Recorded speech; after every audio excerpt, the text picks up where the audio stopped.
Gihagit sa Bangsamoro Autonomous Region and Muslim Mindanao Acting PNP Regional Director ang kapulisan dinhi sa probinsya sa Basilan nga undangon na ang panagbangi ug dumot sa mga pamilya nga nag-unay ug away dinhi sa probinsya sa Basilan.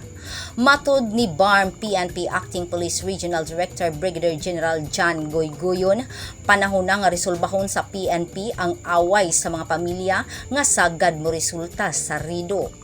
Sa iyang pagpamulong atol sa iyang pagbisita dinhi sa Basilan ni adtong Agosto 27, 2022, gihagit ni General Goygoyon ang iyang mga sakop sa PNP nga buhaton ang kutob sa ilang mahimo aron mahunong ang rido o panag-away sa pamilya dinhi sa probinsya sa Basilan. Bisan medyo malinaw na kuno ang probinsya sa Basilan, apan duna gihapoy mga pipila ka gubot tungod sa rido.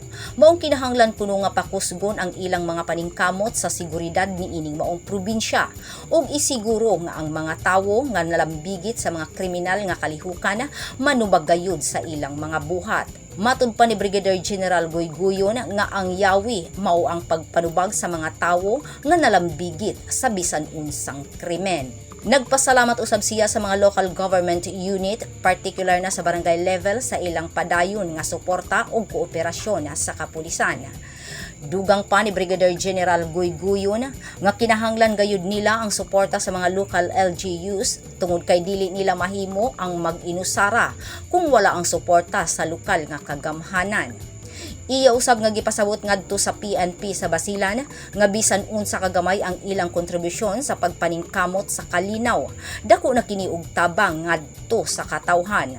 Sa pagkakaroon si General Goygoyon miingon nga nangandam na ang PNP BAR alang sa plebisito sa Maguindanao sa sunod nga bulan.